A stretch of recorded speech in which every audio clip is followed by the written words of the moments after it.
नमस्कार, मैं हूं केशव पंडित और आप देख रहे हैं देश का तेजी से बढ़ता है एटीवी न्यूज चैनल। इस वक्त आप देख रहे हैं हमारा खास कार्यक्रम सीधा सवाल। हमारे साथ खास मेहमान जुड़े हैं यूनुस मंसूरी साहब, जो राष्ट्रीय अध्यक्ष हैं राष्ट्रीय मंसूरी समाज के। बहुत बहुत स्वागत है मंसूरी साहब आपका। बहुत धन्यवाद पंडित जी आपका और एटीवी न्यूज का बहुत धन्यवाद जी। लगातार वक्त पर चर्चा चल रही है, लेकिन दोनों तरफ कहीं ना कहीं लोग असंतुष्ट हैं और वो एक ही सवाल कर रहे हैं कि जिन सवालों को लेकर के मीडिया ने जो सवाल उठाने चाहिए थे वो सवाल नहीं उठ रहे हैं। तो मेरा पहला सवाल ये है कि वक्त के संशोधन पर जो आवाज उठ रही है उसको लेकर के क्या कहेंगे आप? कैसे देखते हैं कि क्या जिस समय जो है आवाज उठ रही है क्या वो सही है? क्या वो चुनाव के कारण किया जा रहा है, या फिर जो हिंदू मुस्लिम की बात जो की जा रही है क्या वो सही है? और तीसरा सवाल साथ में ऐड कर देता हूं, जो प्रधानमंत्री हमेशा कहते हैं सबका साथ सबका विकास, कितना सहमत हैं आप? जी पंडित जी, पहले तो मैं आपका धन्यवाद और शुक्रिया अदा करूंगा कि आपने बड़ा ही ज्वलंत मुद्दा उठाया है, जो कि आज तमाम भारतीयों के मतलब जो है दिलो दिमाग में छाया हुआ है कि आखिर क्यों ऐसा किया जा रहा है और किसके लिए किया जा रहा है। लेकिन मैं आपको अब यहाँ पर एक चीज बता दूं, ये क्यों किया जा रहा है, किसके लिए किया जा रहा है, इसका सीधा सा तात्पर्य आता है अंबानी बंधुओं से। आज जो प्रधानमंत्री जी के सबसे चहीते लोग हैं उनको बचाने के लिए भरसक प्रयास किए जा रहे हैं। आप एक डेटा उठा के देखिए गुजरात का, तमाम गुजराती जितने यहाँ से भगोड़े भागे हैं, भारत सरकार और भारतीयों की जेबों से पैसा नोच नोच के छीन छीन के भागे यहाँ से, और उनको बचाने का काम ये सरकार कर रही है।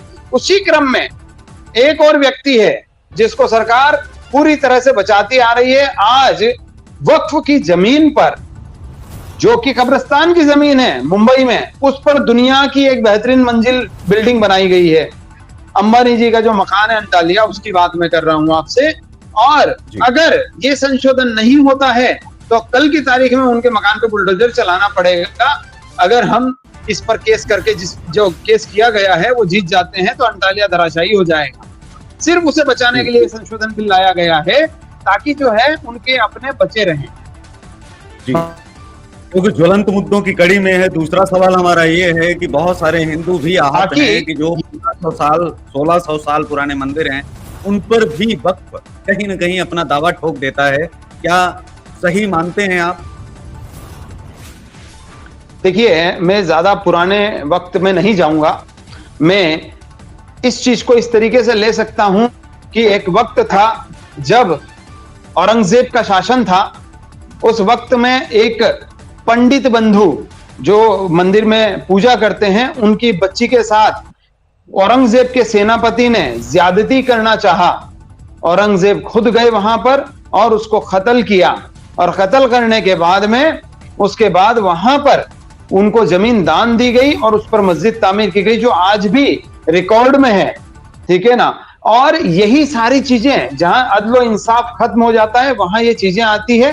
अब मैं बात करता हूं कि आज के जमाने में अगर अदलो इंसाफ मीन्स इंसाफ की बात करता हूं मैं, तो कहीं ना कहीं ये छुपाया जा रहा है और लोगों को जो है उकसाया जा रहा है कि जब मुगलों का शासन था उन्होंने मंदिर तोड़ दिए, मस्जिदें बना दी।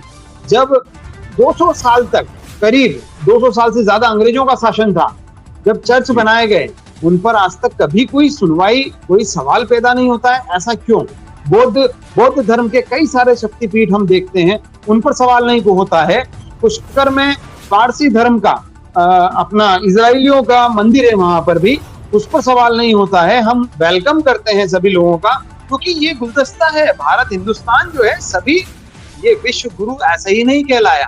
ठीक है ना? और हम किसी धर्म विशेष को लेकर के और उस पर संशोधन की बात करेंगे, हम उसकी जमीनों को हड़पने की बात करेंगे, तो हम क्या कर रहे हैं? एक नया बांग्लादेश बना रहे हैं। यहाँ हम बना रहे हैं, इन कानूनों का सहारा लेकर बना रहे हैं हम कुछ ऐसा। क्योंकि देखिए, आज की तारीख में आपको पता है कि ऊपर की तरफ अगर एमएलए और एमपी गिने जाएंगे तो चंद मिलेंगे। अगर अनुपातिक तौर पर देखा जाए तो फिर हम एक तरफा चला सकते हैं सब चीजें।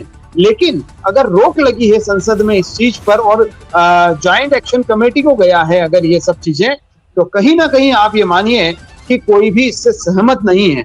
और सहमत क्यों नहीं है? कहीं ना कहीं किसी के राइट्स, किसी के हक हुकूक, किसी के अधिकार जो है वो हताहत हो रहे हैं, इसीलिए नहीं है।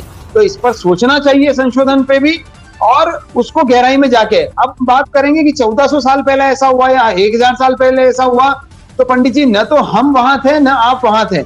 इतिहासकारों ने जो लिख दिया वही हम मान रहे हैं। इतिहासकारों ने लिख दिया कि इस पिलर में मूर्ति थी। अब पता नहीं उस राजा ने उस मूर्ति को कैसे लगाया, हो सकता है वहां पर कोई हिंदू कारीगर काम किया हो और उस मस्जिद में मान लीजिए उस पत्थर पे उसने अपनी इच्छा से, और वहां उस वक्त किसी ने हटाया नहीं, तो आज उसको ये घोषित किया जाता है कि ये मंदिर है।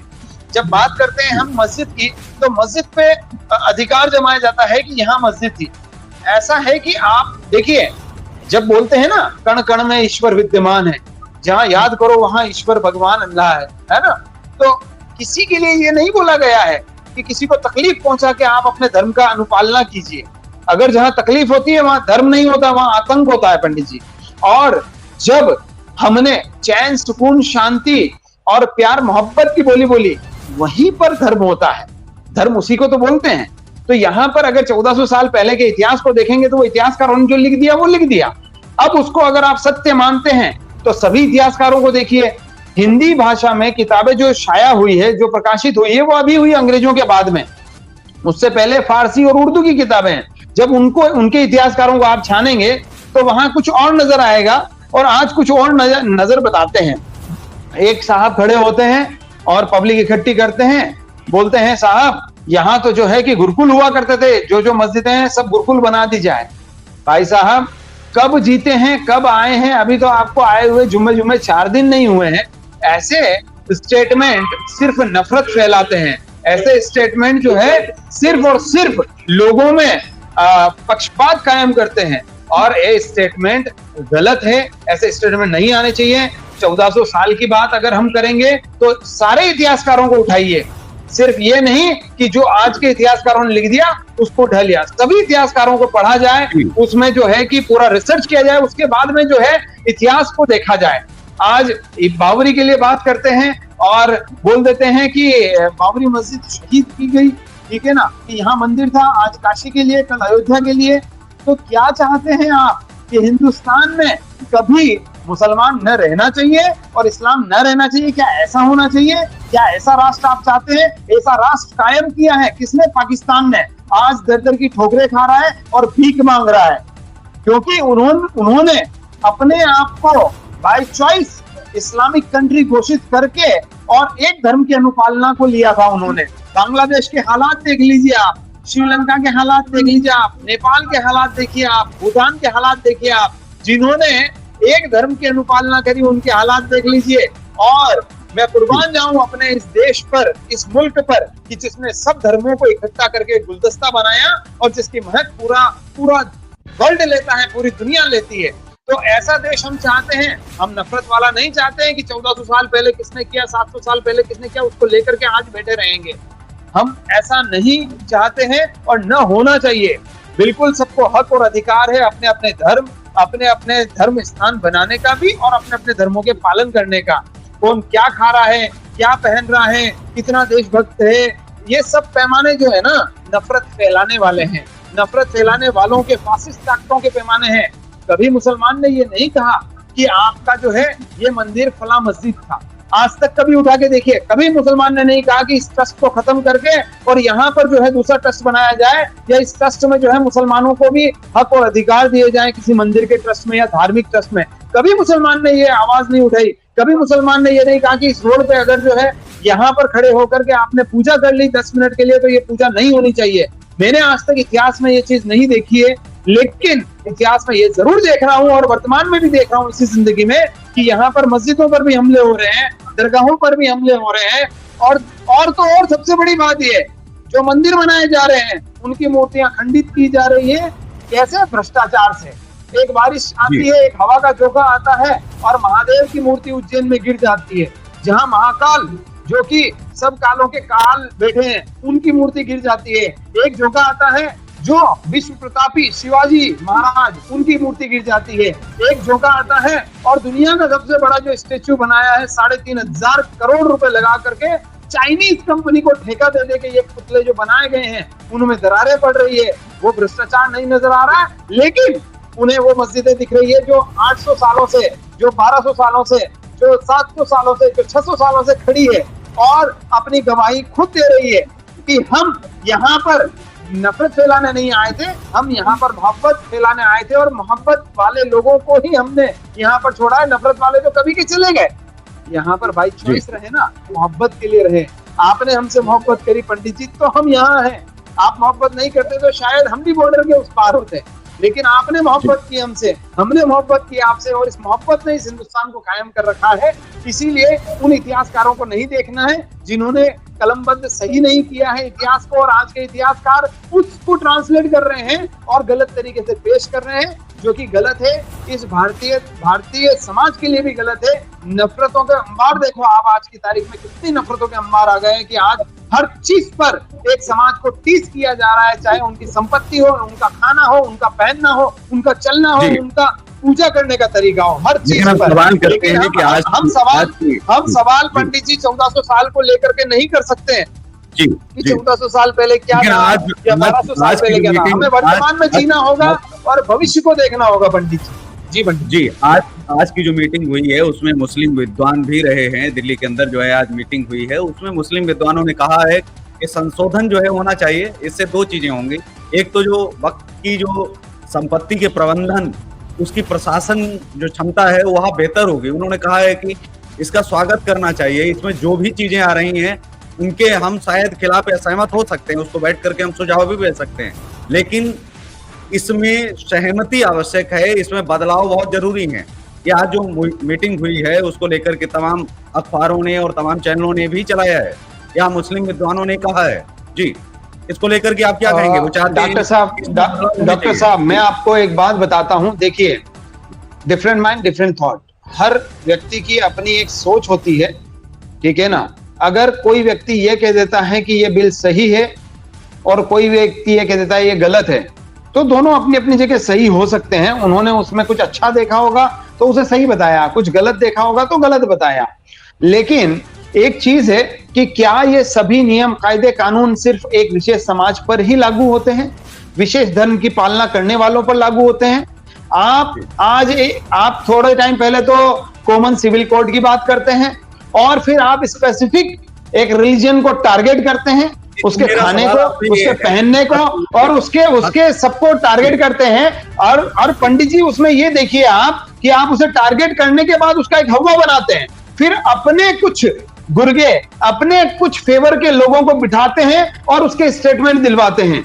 अरे कॉमन स्टेटमेंट देखिए ना, आज जब ज्वाइंट एक्शन कमेटी जो है, ज्वाइंट पार्लियामेंट्री जो कमेटी है, उसके पास सभी ने अपने अपने जो है विचार व्यक्त करने का उसने टाइम दिया है।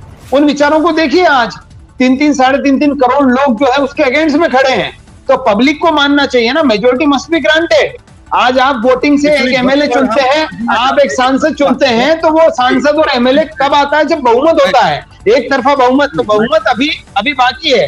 13 तारीख तक, आज तक जो है लास्ट इनको जो है 13 तारीख लास्ट तक जो है वोटिंग करना है। आज रात को 12 बजे दूध का दूध पानी का पानी हो जाएगा, कितने लोग फेवर में और कितने अगेंस्ट में हैं।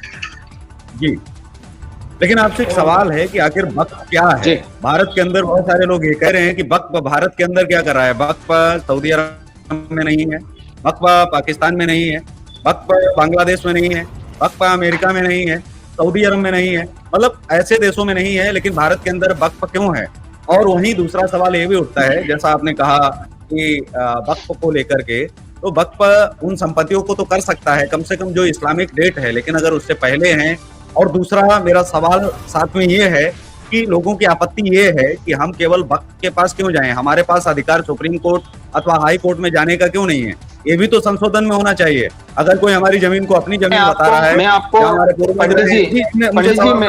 कंप्लीट आप कर लेने दीजिए कि कुछ लोग जो कह रहे हैं कि हमारे पूर्वज भी यहाँ रहे और हमारे दादा परदादा सब लोग रहते आए भारत की संपत्ति में, अगर हिंदू रह रहा है और उसी संपत्ति पर वक्फ अपना दावा पेश करता है और कहता है कि आप हमारे पास कागज लेकर के आइए, मैं ये कहता हूं कि अगर वह व्यक्ति सुप्रीम कोर्ट जाना चाहता है, हाई कोर्ट जाना चाहता है, तो क्यों नहीं जा सकता है? और साथ ही उत्तर प्रदेश के हाई कोर्ट पर भी वक्फ अपना दावा करता है कि कहां तक उचित है। वक्फ की कहीं मनमानी नहीं आपको लगती है कि थोड़ी ज्यादा कुछ हो गई है? मतलब उन जमीनों पर तो आप करिए, लेकिन कहीं ऐसी जमीनों पर जिन पर जो है आज हाई कोर्ट पर किया है, कल को सुप्रीम कोर्ट पर भी दावा कर देंगे।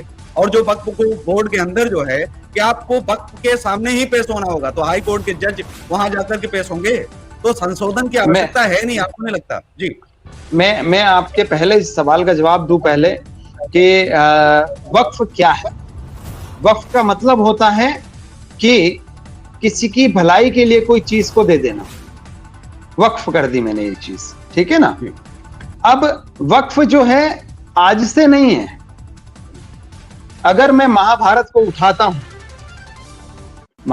उठाता हूं और सबसे बड़ी मित्रता की जो कहानी हम सुनते हैं कृष्ण भगवान और सुदामा जी की, है ना, तो आपने 3 मुट्ठी चावल खाए थे, ऐसा मैंने देखा है महाभारत में और सुना भी है और पढ़ा भी है कि आपने ऐसे करके मुट्ठी भर के चावल खाए कृष्ण जी ने, जो सुदामा लाए थे अपने घर से, और उन्होंने राजपाट दे दिया। तो वो राजपाट जो है एक हम मानते हैं कि उन्होंने उपहार दिया, ठीक है ना। उपहार का मतलब निजी तौर पे वो उसका यूज कर सकते थे, लेकिन उन्होंने अपनी तरफ से वक्फ कर दिया उसको, ठीक है। आज कोई भी व्यक्ति जो समाज के लिए कोई चीज को दान कर देता है, whether it is a property, चाहे वो प्रॉपर्टी को मान लीजिए, चाहे वो आप किसी सामान को मान लीजिए या पैसे को मान लीजिए, ठीक है, और चाहे समाज के लिए ब्लड जब डोनेशन होते हैं, ये भी वक्फ ही है हमारा। तो वक्फ आज का नहीं है साहब, वक्फ जो है सदियों से, आदि काल से, सनातन से वक्फ है। ध्यान से मैं सहमत हूँ, लेकिन अगर कहीं वक्फ अगर ये दावा करता है कि ये जमीन हमारी है, तो कागज उसके वक्फ के पास होने चाहिए ना। अब मैं बात करता हूँ वक्फ बोर्ड की। देखिए, मैं बिल्कुल मैं आपको बता रहा हूँ, मैं आपने जो सवाल किए मैं एक एक क्रम में ले रहा हूँ उसको। दूसरा आपने जो बताया है, पहला बताया वक्फ क्या है, ठीक है ना। तो वक्फ जो है लोगों की तरफ से दान दी गई एक प्रॉपर्टी, पैसा और सामान होता है जो कि समाज के भले के लिए काम आए। अब इसमें जो है सैकड़ों सालों से वक्फ होता आया है और वक्फ अभी तक चल रहा है, ठीक है ना। आज भी किसी के पास कोई एक्स्ट्रा संपत्ति होती है, वक्फ करते हैं। आज आप देखिए रतन टाटा साहब सबसे ज्यादा वक्फ करते हैं, दान करते हैं, वो बहुत सारी चीजें दान करते हैं, ठीक है ना। लोगों ने फाउंडेशन बना रखे हैं चीजों को वक्फ करवाने के लिए और करने के लिए भी, ठीक है। तो ये तो आदिकाल से है, इसे हम ये नहीं कह सकते कि ये फला नेता जो आया और उसके बाद एक्ट बन गया और फिर हुआ। वक्फ शुरू से है। आप देखिए 1400 साल पहले जब यहाँ भारत में पहली मस्जिद तामीर हुई, चरण मस्जिद, ठीक है ना, तो केरला में, तभी से वक्फ चालू है, ठीक है ना। और उससे पहले भी चालू था। जब मैंने आपको महाभारत काल का भी बता दिया कि वहां से भी वक्फ चालू है, तो आज भी चालू है वो, ठीक है ना। तो ये हमारी सभ्यता संस्कृति में है, इसको हम ये नहीं कह सकते कि अब आया है। अच्छा, अब दूसरी बात है कि वक्फ के दावे, तो देखिए दावा तब तक किया जाता है जब तक मालकाना हक हो।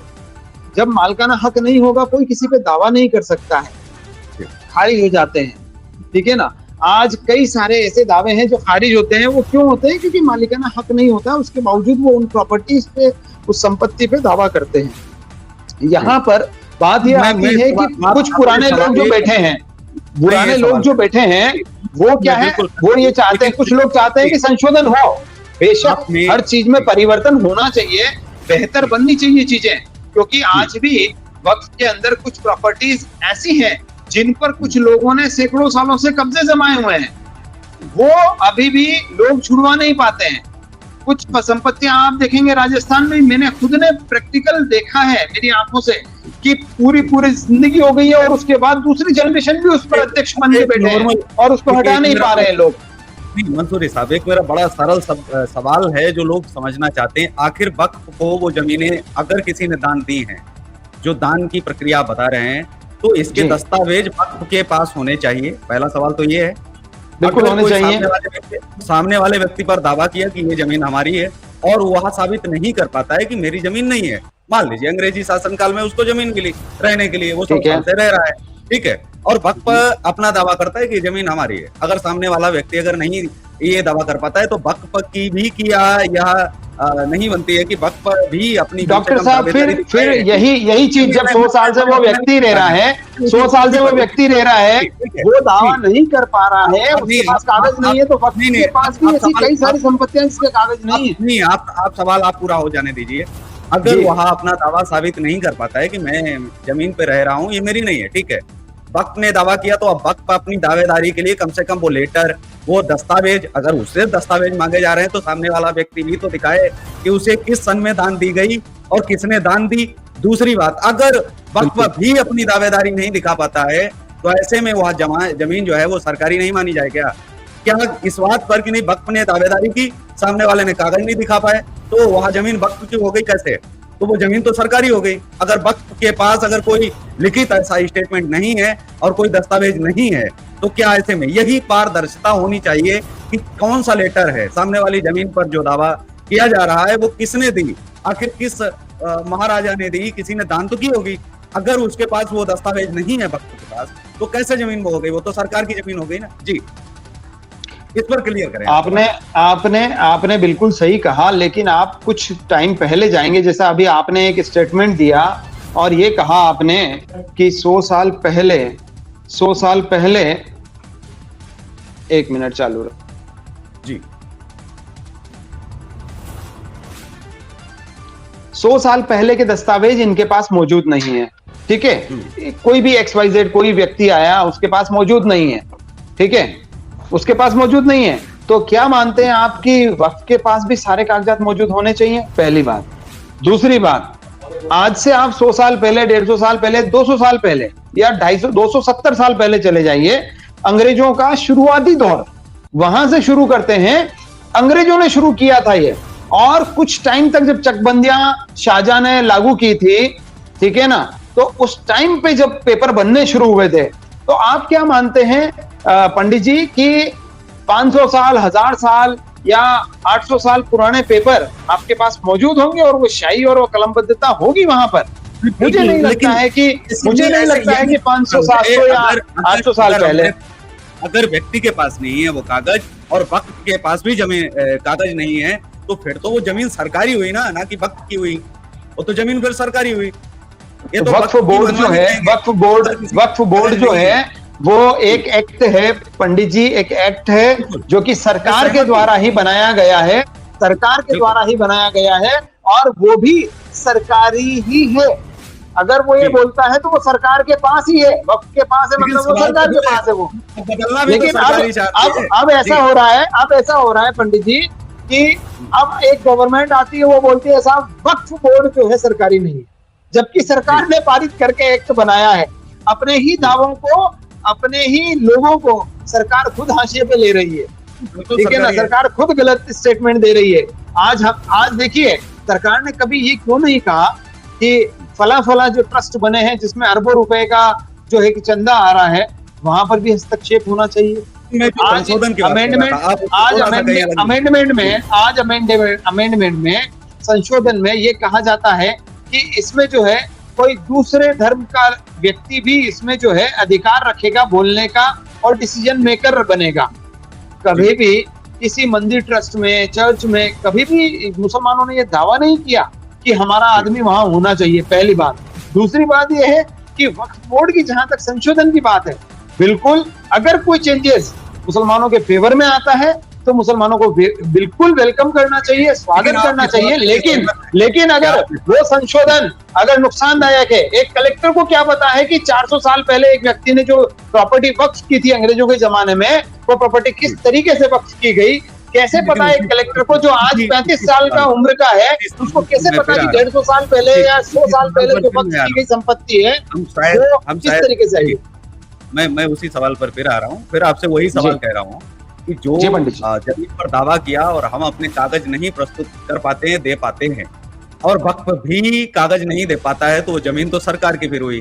क्योंकि वक्फ की या फिर किसी भी बोर्ड की, अगर यहाँ पर मान लीजिए सनातन बोर्ड कल को होता और वही अगर 100 साल पुराने कागज कोई नहीं दिखा पाता, मान लीजिए कि अगर इस तरह का कोई बोर्ड बनाया गया होता, आज नहीं है, मैं ये कह रहा हूँ कि वो फिर जमीन जो है उस पर बोलने का अधिकार सुप्रीम कोर्ट या हाई कोर्ट का नहीं होना चाहिए क्या? इस देश में सर्वोपरि तो सुप्रीम कोर्ट, हाई कोर्ट है। और एक सरकार अगर न्यायपालिका बोलना शुरू करे, पंडित जी न्यायपालिका बोलना शुरू कर दे, तो आज जो हमारी रसोइयों को खोल करके उसके अंदर क्या बन रहा है वो देखना लोग बंद कर देंगे। किस कपड़े के पीछे क्या चेहरा है हमारा वो देखना अगर सुप्रीम कोर्ट बोलना शुरू कर दे या हाई कोर्ट बोलना शुरू कर दे, तो वो चीजें जो खाने पर, पहनने पर, चलने पर, हमारे एक एक एक्शन पर अगर कोई दूसरा डिसाइड कर रहा है, वहां न्यायपालिका को बोलना चाहिए। क्यों न्यायपालिका वहां नहीं बोल रही है और क्यों न्यायपालिका जो है इन चीजों में हस्तक्षेप कर रही है जहां पर कि नुकसान होने वाला है, ठीक है ना, वहां क्यों हस्तक्षेप होता है इतना, ठीक है। इस चीज को समझना होगा। आज एक क्या प्रोटोकॉल बोलता है एक प्रधानमंत्री का कि उन्हें घर रहना चाहिए। आज आप आपके यहाँ पर जो मजिस्ट्रेट साहब हैं उनसे आप उनके घर पर मिलने जा सकते हैं क्या पंडित जी? शायद जब तक आपका कोई लिंक नहीं है, घनिष्ठ संबंध उनसे नहीं है, आप नहीं जा सकते, बिकॉज ये प्रोटोकॉल में नहीं आता है उनके। आपने एक सवाल उठाया तो यहाँ पर जब सीजेआई साहब के पास प्रधानमंत्री पहुंचते हैं, ठीक है ना, तो क्या ये एक निजी मुलाकात नहीं होती है? और क्या सुप्रीम कोर्ट के जो हमारे न्यायाधीश होते हैं उनके पास कोई भी पॉलिटिकल इस तरीके से जा सकता है? आप बताइए मुझे, क्या ये प्रोटोकॉल नहीं है? एक सवाल आपने उठाया और आपने कहा कि बहुत सारी संपत्तियां वक्त की ऐसी हैं जिन पर लोगों का अधिकार है और जो अभी तक कब्जा जमा है। बिल्कुल, मैं इस बात से सहमत हूं कि उसके कागजात जो है वो कहीं ना कहीं वक्त के पास होंगे और उस पर कब्जा है। लेकिन मेरा फिर वही सवाल आता है कि क्या संशोधन ये होने में सहमत हैं या नहीं कि जिसके कागज ना तो वक्त के पास है ना तो लोगों के पास है, वो जमीन तो सरकारी हुई ना कि वक्त की हुई। मैं उस बात पर आता हूँ जो वक्त की जमीन है जो वास्तव में डॉक्टर साहब देखिए मैं एक बात कहता हूँ, मैं एक बात कहता हूँ कि मैंने एक मूवी या एक सीरियल देखा था, उसमें एक व्यक्ति को अपना जीवित होने का प्रमाण देना पड़ता है, जबकि वो बैंक मैनेजर के सामने जाकर के बोल रहा है कि मैं जीवित हूं और मैं ही ये व्यक्ति हूं, मेरा फोटो मिलान कर लीजिए, लेकिन उससे ये कहा जा रहा है कि तुम जीवित होने का प्रमाण लेके आओ। ठीक है, तो यहां पर यही है कि यहां मस्जिद है, 500 सालों से है, 1000 सालों से है, लेकिन आज ये कहा जा रहा है कि ये मस्जिद थी या मस्जिद है, इसका प्रमाण लाइए। अरे 500 साल पहले, 1000 साल पहले जिस राजा ने बनाई थी, जिस राजा के जरिए बनी थी, जिन लोगों ने बनाई थी, वो तो अब उनकी 10 पुश्तें चली गई है कब्रों में, अब वो कहां से पेपर लेके आएंगे? अब दूसरी बात है किसी व्यक्ति से। मस्जिदों का तो ठीक है, सहमत हूँ, लेकिन जो केरल में 1500 साल पुराना एक मंदिर है, 1500 साल पुराना, उस पर अगर दावा ठोकता है तो कितना आप सहमत है? 1500 साल पुराना, मतलब अगर भारत में इस्लाम की अगर हम दावेदारी करें भी कि चलिए ठीक है, कहीं ना कहीं 429 ईस्वी में आया, तब से अगर वक्त को देखें तो मंदिर ही 1500 साल का है, उस पर के दावेदारी उचित है? क्या मनमानी नहीं आपको लगती? ये तो एक बचकाना सा सवाल हो गया। बिल्कुल, मैं एक बात कहता हूं पंडित जी कि ये बात मुझे ज्यादा इन डेप्थ पता नहीं है कि किस मंदिर पर कौन सा दावा किया गया है, लेकिन अगर बिना कागज के या बिना किसी सबूत के अगर ये चीज होती है, ठीक है ना, तो कुछ चीजें तो क्या है कि एग्जाम्पल देने के लिए भी बनाई जाती है। आज जहां पर सैकड़ों सालों से मस्जिद थी, इतनी बड़ी मस्जिद थी, आलीशान मस्जिद थी, जो कि भारत में अगर टूरिस्ट प्लेस अगर उसे बनाया जाता तो बहुत कुछ हो सकता था, जैसे आज ताजमहल है, कुतुब मीनार है, ठीक है ना, तो उसको आज ढहा दिया गया। क्यों? जबकि सब कुछ साबित है वहां पर, लेकिन वहां पर ये चीज कही गई कि यहाँ पर साहब ये स्थान था, जन्मभूमि थी, ये था, ठीक है, तो क्या ये जायज था पंडित जी? ये कतई जायज नहीं था शायद मेरी नजर में कि आप किसी धर्म स्थल को तोड़ करके वहां दूसरा धर्म स्थल बनाए, ठीक है ना, लेकिन यहाँ तो सिर्फ दावा किया जा रहा है। मुझे नहीं पता है इस मैटर में, इस मैटर में इतना इन डेप्थ मेरे को नॉलेज नहीं है, जैसा आप बता रहे हैं तो मैं बिल्कुल उसके बारे में भी जानकारी हासिल करूंगा कि क्या है। जी, एक सवाल और है कि किसी भी नियम को, जब कानून कोई सरकार बनाती है, जैसा आपने कहा कि वक्त को सरकार ने बनाया, तो सरकार ने समय समय पर संशोधन भी बहुत सारे कानूनों में किया है। आपको लगता नहीं कि समय में अगर परिवर्तन हो रहा है और वो भी सूझबूझ से हो रहा है, पूछ करके हो रहा है, और उसके लोग अगर बता रहे हैं आगे आकर के अगर वो लोग जो है इस पर उठाएंगे, आपत्ति करेंगे, तो निश्चित तौर पर कहीं ना कहीं जो है बाहर लोग असहमत भी होंगे। लेकिन एक तरह का भ्रम फैलाना, और क्योंकि बिना पूछे नहीं अगर करना था तो डॉक्टर साहब, majority must be granted, majority must be granted. अगर सभी लोग साथ हैं तो बिल्कुल संशोधन होना चाहिए, और नहीं है तो नहीं होना चाहिए। आज अगर 3 करोड़ पब्लिक ने ईमेल भेज करके अपने विचार व्यक्त किए हैं, इसका मतलब यह है कि मेजोरिटी वाले लोग जो है नहीं चाहते हैं कि इसमें कोई संशोधन हो। हाँ, संशोधन हो तो क्या कलेक्टर को पावर दे देंगे? आपकी 500 साल पुरानी किसी की प्रॉपर्टी है, उसको कलेक्टर जो है कुछ भी बना दे और कुछ भी कर दे? ऐसा नहीं होना चाहिए ना। इसीलिए वक्त में जो है संशोधन हो तो एक लिमिटेशन के साथ हो, जो सबके भले और बेहतर के लिए हो। जी जी। लेकिन मैंने जो जज साहब का उठाया, मैंने कहा कि ये काम अदालतों को दे देना चाहिए, क्योंकि कलेक्टर को ये अधिकार नहीं होने चाहिए। कलेक्टर उसमें जांच करके भेज सकता है चीजें, क्योंकि वो तो कलेक्टर के हाथ में रहेंगी। लेकिन क्या है कि ये चीजें अदालती नहीं हो जानी चाहिए था, कि वहां पर जाकर के वक्त को भी ऐसा ना लगे कि कलेक्टर ने हमसे छीन ली। क्योंकि अभी तक जो हिंदू अपने आप को ये कह रहे थे कि हमारी बहुत सारी जमीनों पर कब्जा कर लिया, वही कल को वक्त कहेगा हमारी जमीनों पर कब्जा कर लिया कलेक्टर के हाथ में। डॉक्टर साहब, मैं न्यायपालिका पर प्रश्न नहीं लगा रहा हूं, लेकिन मेरी एक बात को समझ लीजिए आप कि न्यायपालिका पर मैं प्रश्न नहीं लगा रहा हूं, लेकिन न्यायपालिका सुनवाई कहां कर रही है? लोगों के सैकड़ों मकान टूट गए, करोड़ों रुपए के, वो लोग रोड पे रात भर रोड पे बिता रहे हैं, उसका परिवार बिता रहा है। लेकिन न्यायपालिका बहुत देर से चेती है, जब तक कि 500 परिवारों के घर उजड़ गए हैं तब चेती है। सैकड़ों एनकाउंटर हो गए हैं, मॉब लिंचिंग हो गई, उसके बाद में चेती है न्यायपालिका। क्यों नहीं पहले एक्शन लिया जाता है? अगर जो है कि न्यायपालिका अपने अधिकार समझती तो खुद संज्ञान लेती। अगर निर्भया के मामले में संज्ञान लिया न्यायपालिका ने, तो आरिफा में क्यों नहीं अभी तक संज्ञान हुआ है? और क्यों नहीं वो तिरंगा यात्रा निकालने वालों को जो है कि उनको पहले उनके खिलाफ एफआईआर होती?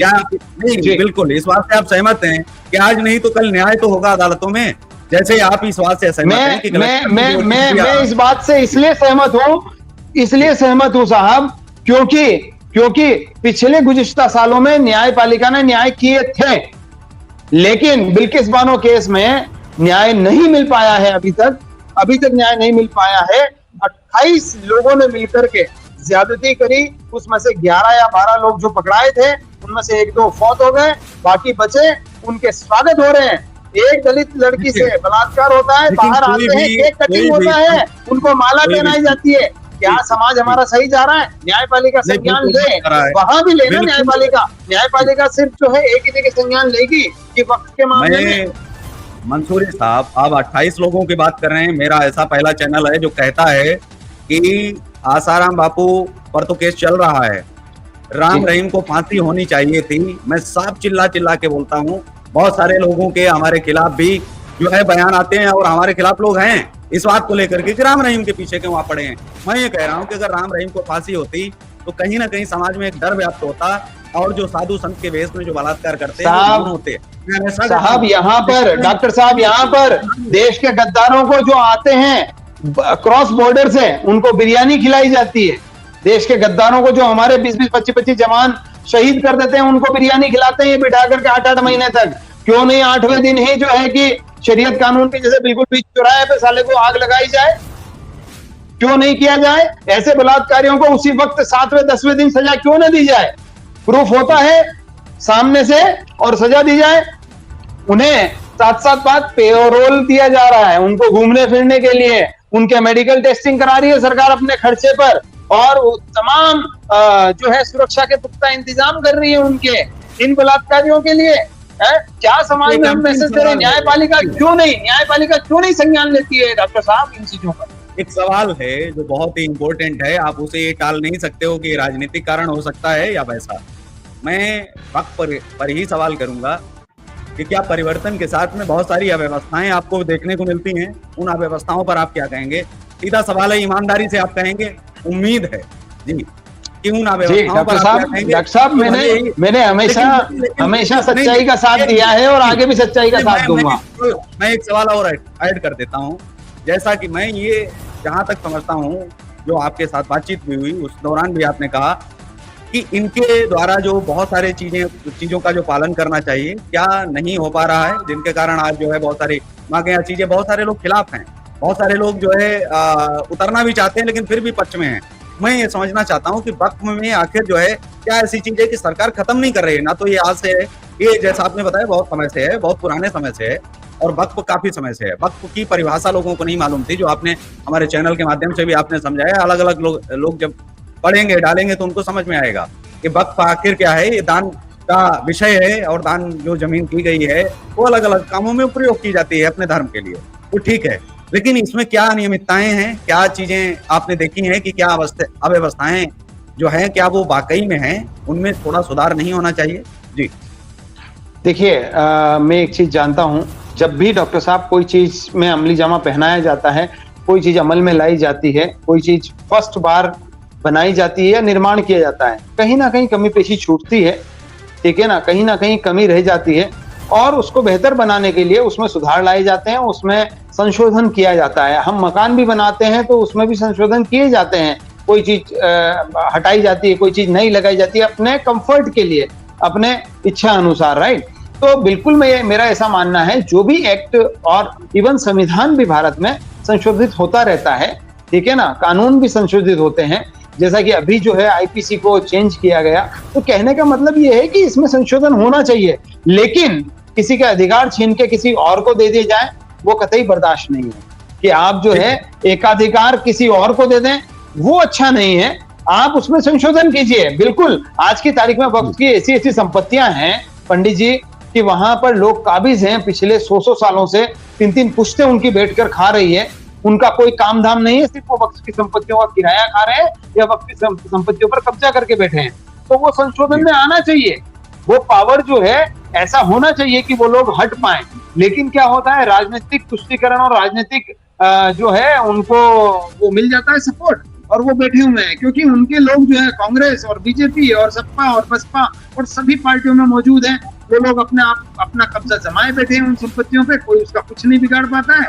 चुनाव आते हैं, वो लोग चंदा दे देते हैं, और वो जो चंदा है वो भी जो है अपना इसके बाहर है, आरटीआई के बाहर है, तो वो भी मजे ले रहे हैं। सभी विन विन सिचुएशन में बैठे हैं, कोई बोलने वाला नहीं, कोई सुनने वाला नहीं है। इसीलिए संशोधन बिल्कुल होना चाहिए, लेकिन ऐसा भी नहीं होना चाहिए कि एक की गर्दन काट दी जाए और दूसरे को जीवन दान दिया जाए। हाँ, आप एम्बुलेंस में एक घायल को लेके जा रहे हैं, तो इसका मतलब ये नहीं कि आप 8-10 को और एक्सीडेंट करके और उसकी जान बचाएंगे, तो वो 8-10 को और एम्बुलेंस फिर लेने आएगी क्या? तो ऐसा भी नहीं होना चाहिए ना। ऐसा होना चाहिए कि वो एम्बुलेंस भी पहुंच जाए और दूसरे को नुकसान भी ना हो, और ब्लड की जरूरत हो तो हिंदू मुस्लिम सिख ईसाई सब आकर के ब्लड दें। लेकिन यहाँ तो खून पे भी अब खराबा शुरू हो गया है ना। शायद आपने न्यूज देखी होगी मध्य प्रदेश की, जो कि बहुत प्रोग्रेसिव स्टेट बनने जा रहा है।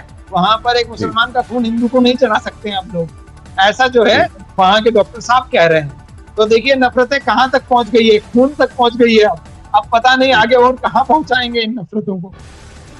तो हमारे साथ मंसूरी साहब थे, हमेशा की तरह बहुत सारे सवालों का जो है वो सामना करते हैं। डॉक्टर साहब एक सवाल आपसे मैं जानना चाहता हूँ।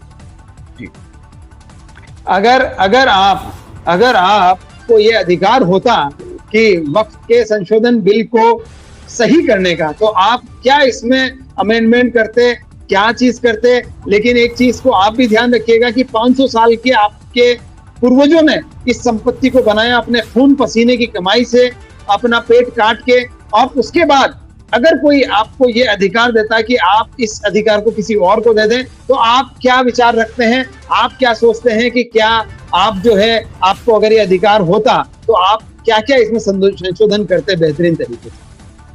जी देखिए, दो चीजें हैं यहाँ पर, दो तरह से उत्तर दूंगा, क्योंकि जिस कुर्सी पर मैं बैठा हूँ यहाँ पर जिस दिन आप आ जाएंगे और मैं आपकी जगह पहुंच जाऊंगा, उस दिन इस उत्तर को जरूर दूंगा।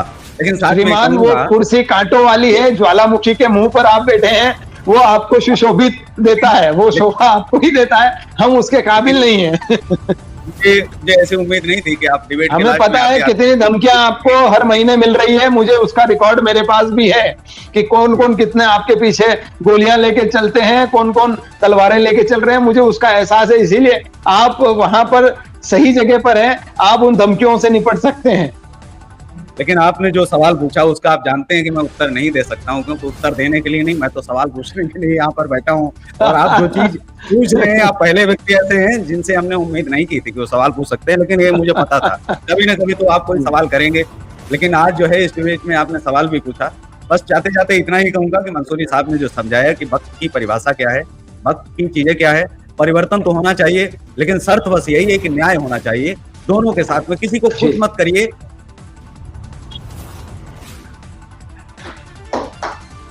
किसी के तुष्टीकरण के लिए किसी का गला नहीं घोटा जा सकता है।